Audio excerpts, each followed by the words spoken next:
গণ অভ্যুত্থানের অংশীজন শ্রমিক জনতার সম্মানে আজকের আয়োজিত এই অনুষ্ঠানের সম্মানিত সভাপতি, অনুষ্ঠানে উপস্থিত মহাসচিব, বাংলাদেশ জাতীয়তাবাদী দল জনাব মির্জা ফখরুল ইসলাম আলমগীর, উপস্থিত স্থায়ী কমিটির নেতৃবৃন্দ, উপস্থিত সম্মানিত উপস্থিতিবৃন্দ, কৃষক, শ্রমিক, পেশাজীবী প্রতিনিধিগণ, গণ অভ্যুত্থানের শহীদ পরিবারের সম্মানিত সদস্যগণ, গণ অভ্যুত্থানে আহত সাহসী বন্ধুগণ, আলোচক বৃন্দ এবং এই অনুষ্ঠানে উপস্থিত সকল উপস্থিতি এবং শ্রোতাবৃন্দ, আসসালাম আলাইকুম।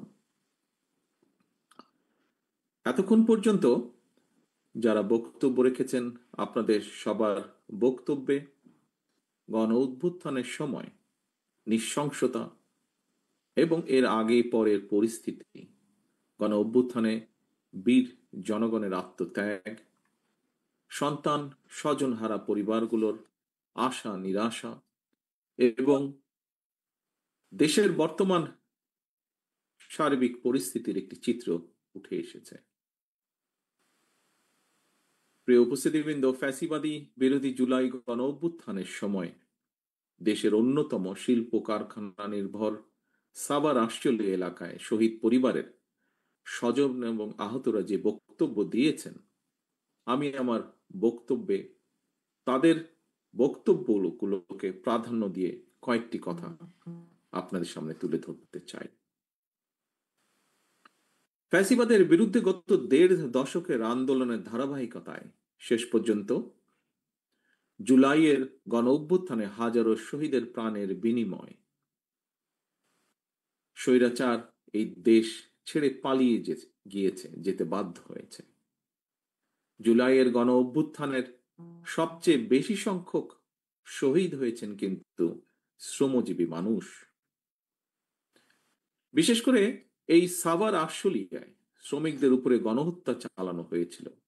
হত্যা করে শ্রমিকদের লাশগুলোকে পুড়িয়ে ফেলা হয়েছিল, মানুষের লাশগুলোকে পুড়িয়ে ফেলা হয়েছিল। লাশের সঙ্গে এমন বর্বরতা, লাশের সঙ্গে এমন নির্মমতা, মনে হয় কারবালার যে নৃশংসতা তাকেও বোধহয় হার মানিয়েছে। ৫ই আগস্টে ফ্যাসিস্টের পলায়নের দিন সাভার আশুলিয়ার শ্রমিকদের উপরে গণহত্যা চলেছিল, মানুষের উপরে গণহত্যা চলেছিল। প্রিয় উপস্থিতিবৃন্দ, সরকারি চাকরিতে কোটা সংস্কারের দাবিতে গত বছর জুলাইয়ে যে আন্দোলন শুরু হয়েছিল, সেই আন্দোলনে কিন্তু শ্রমজীবী মানুষের সরাসরি কোনো স্বার্থ হয়তোবা জড়িত ছিল না, কারণ তারা কোনো সরকারি চাকরির আশা করেননি। তাহলে প্রশ্ন আসে, পোশাক কারখানার শ্রমিক, রিক্সা চালক, দিনমজুর, ভ্যান চালক, অটোরিক্সা চালক, ট্রাক চালক, হেল্পার, সহকারী, দোকান কিংবা রেস্তোরাঁ কর্মী, অথবা বিভিন্ন বয়সের নারী পুরুষ, সকল শ্রেণীর মানুষ কেন সেদিন রাজপথে নেমে এসেছিলেন? একজন রাজনীতিবিদ হিসাবে, একজন রাজনৈতিক কর্মী হিসাবে আমি একটি কারণ খুঁজে পাই। এর কারণ একটাই, দেশের সকল শ্রেণী পেশার মানুষ, দেশপ্রেমিক গণতান্ত্রিকামী জনগণ বিশ্বাস করেছে রাষ্ট্র ক্ষমতায় ক্ষমতালোভী যে ফ্যাসিস্ট যে পালিয়ে গিয়েছে, তারা যদি রাষ্ট্র ক্ষমতায় থাকে, রাষ্ট্র ক্ষমতায় তারা থাকলে কৃষক, শ্রমিক, ছাত্র, জনতা কেউ তাদের গণতান্ত্রিক রাজনৈতিক অধিকার ফেরত পাবে না, কারোরই কোনো ন্যায্য দাবি আদায় হবে না।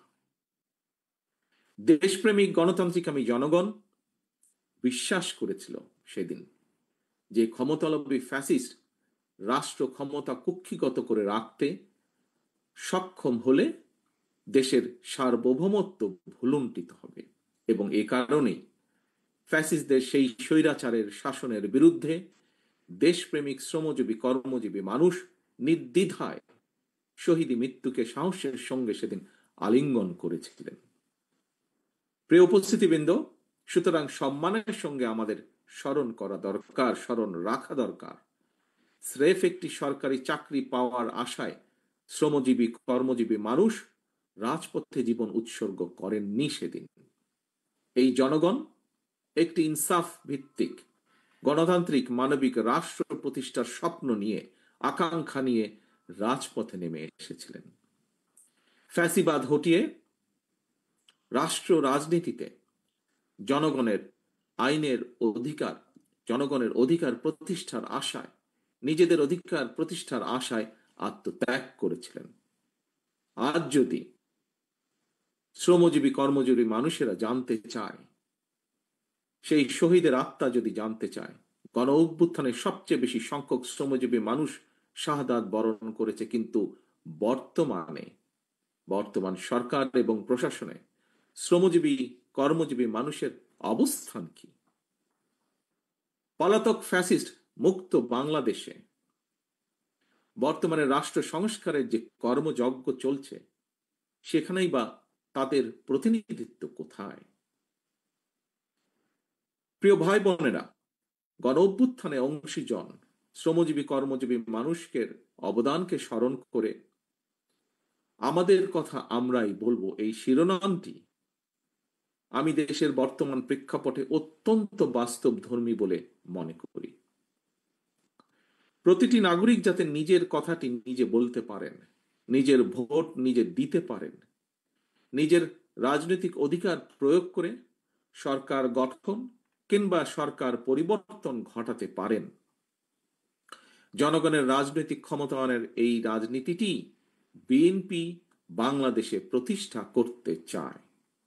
একজন রাজনৈতিক কর্মী হিসাবে, একজন নাগরিক হিসাবেও আমি মনে করি একজন নাগরিকের রাজনৈতিক ক্ষমতা প্রয়োগের অন্যতম প্রধান উপায় হচ্ছে নির্বাচন। প্রতিটি নাগরিক যাতে নিজের কথা নিজেই বলতে পারে, সেটি নিশ্চিত করার স্বার্থেই দেশে একটি দায়িত্বশীল রাজনৈতিক দল হিসাবে বিএনপি বারবার একটি অবাধ, সুষ্ঠু এবং নিরপেক্ষ নির্বাচন অনুষ্ঠানের দাবিকে অগ্রাধিকার দেয়। প্রিয় উপস্থিতিবৃন্দ, সম্মানিত অতিথিবৃন্দ, আমি বিশ্বাস করি, আমার দল বিএনপি বিশ্বাস করে, স্থানীয় সরকার থেকে শুরু করে জাতীয় নির্বাচন সরকার পর্যন্ত প্রতিটি স্তরে জনগণের সরাসরি ভোটের মাধ্যমে নিজেদের পছন্দের প্রতিনিধি নির্বাচনের সুযোগ পেলে রাষ্ট্র এবং সরকারে জনগণের ইচ্ছা প্রাধান্য পাবে, রাষ্ট্রে রাজনৈতিক স্থিতিশীলতা বজায় থাকবে। রাষ্ট্র রাজনীতির মূল ভিত্তি হচ্ছে জনগণ। জনগণকে দুর্বল রেখে রাষ্ট্র রাজনীতি, সরকার কিংবা সংস্কার কোনো কিছুকেই শক্তিশালী এবং টেকসই করা সম্ভব নয়, করা যাবে না। নাগরিকদের রাজনৈতিক ক্ষমতা প্রয়োগ এবং চর্চার মধ্যে দিয়েই রাষ্ট্র রাজনীতি এবং জনগণ শক্তিশালী হয়ে ওঠে। রাষ্ট্রের জনগণ রাজনৈতিক এবং অর্থনৈতিকভাবে শক্তিশালী হয়ে উঠলে ভবিষ্যতে কেউ দেশে ফ্যাসিবাদ কায়েম করতে পারবে না বলে আমরা দৃঢ়ভাবে বিশ্বাস করি।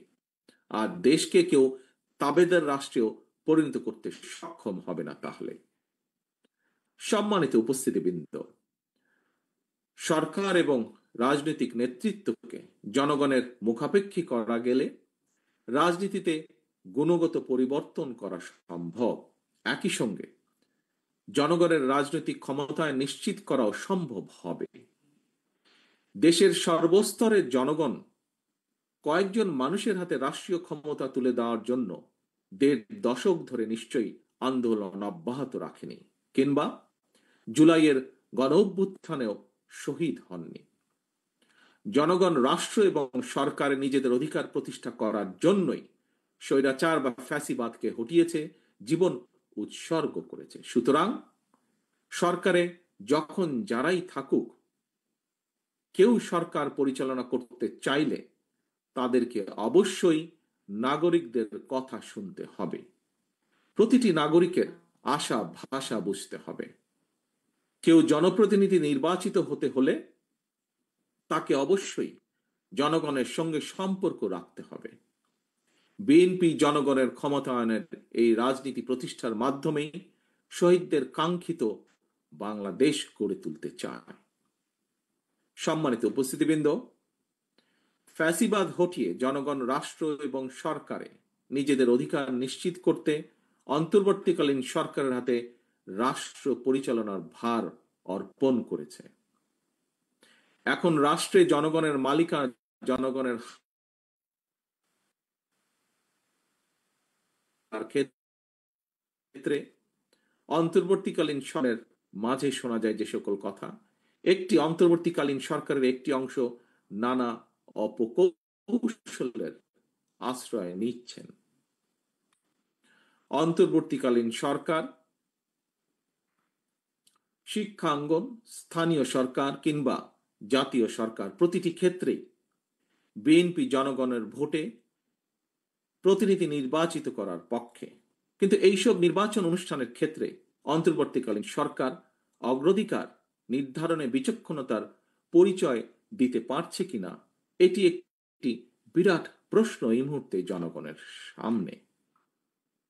আমি অন্তর্বর্তীকালীন সরকারের প্রতি দৃষ্টি আকর্ষণ করে বলতে চাই, শত শহীদদের রক্তের বিনিময় পতিত, পলাতক, পরাজিত, বিতাড়িত ফ্যাসিবাদী অপশক্তি রাষ্ট্র রাজনীতিতে পুনর্বাসিত হওয়ার সুযোগ নিতে ওত পেতে রয়েছে। সরকারের যে কোনো ভুল সিদ্ধান্তে দেশে গণতন্ত্র উত্তরণের যাত্রা পথকে সংকটে ফেলে দিতে পারে। দেশে ফ্যাসিবাদ, উগ্রবাদ, চরমপন্থা মাথাচাড়া দিয়ে উঠতে পারে। কাজেই এই ব্যাপারে আমাদের সকলকে, বিশেষ করে অন্তর্বর্তীকালীন সরকারকে অত্যন্ত সতর্ক থাকতে হবে, থাকা প্রয়োজন। শহীদ পরিবারের সম্মানিত সদস্যবৃন্দ, এবার আমি গণ অভ্যুত্থানে শহীদ, শ্রমজীবী, কর্মজীবী শহীদ পরিবারের উদ্দেশ্যে কয়েকটি কথা বলতে চাই। আমি আগেও বলেছি, শহীদগণ কিন্তু শুধুমাত্র একটি সংখ্যা নয়, একটি প্রাণের সমাপ্তির অর্থ, একটি পরিবারের মৃত্যু, একটি স্বপ্ন সম্ভাবনার অবসান। তবে আপনাদের সন্তান স্বজনের শহীদী মৃত্যু দেশ এবং জনগণকে ফ্যাসিবাদ মুক্ত করেছে। দেশ আপনার শহীদ সন্তানের কাছে ঋণী। প্রতিটি শহীদ পরিবারের প্রতি রাষ্ট্র এবং সরকারের দায়িত্ব রয়েছে। কৃষক, শ্রমিক, মেহনতি মানুষ যাতে দেশে গণতন্ত্র প্রতিষ্ঠায় শ্রমজীবীদের অবদান নিয়ে গর্ব করতে পারে, শ্রমজীবী, কর্মজীবী শহীদ পরিবারের বর্তমান এবং ভবিষ্যৎ প্রজন্মের সদস্যরা যাতে তাদের স্বজনদের শহীদী মৃত্যু নিয়ে গৌরব করতে পারেন।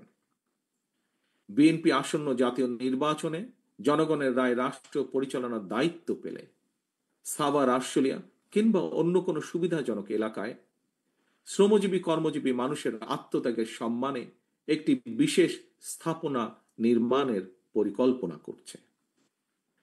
বিএনপির সর্বস্তরের নেতা কর্মীবৃন্দ, শহীদ পরিবারের সদস্যবৃন্দ 1971 সালে স্বাধীনতা অর্জনের যুদ্ধ থেকে শুরু করে 2024 সালে স্বাধীনতা রক্ষার যুদ্ধে এ যাবৎকাল যত মানুষ দেশে গণতন্ত্র এবং ন্যায় বিচার প্রতিষ্ঠায় আত্মত্যাগ করেছেন, আল্লাহ যেন প্রতিটি আত্মত্যাগকে শহীদী মৃত্যু হিসেবে কবুল করেন। আল্লাহর দরবারে এই প্রার্থনা করছি, আহতদের দ্রুত আরোগ্য কামনা করছি এবং একই সাথে আজকে শহীদদের সম্মানার্থে শহীদদের স্বজনদের পরিবারের সদস্যদেরকে তাদের মনের কথা তুলে ধরার জন্য আজকের এই অনুষ্ঠান আয়োজন যারা করেছেন তাদের সকলকে আবারও ধন্যবাদ জানিয়ে আমার বক্তব্য এখানেই শেষ করছি। আল্লাহ হাফিজ। বাংলাদেশ জিন্দাবাদ। বাংলাদেশ জাতীয়তাবাদী দল জিন্দাবাদ।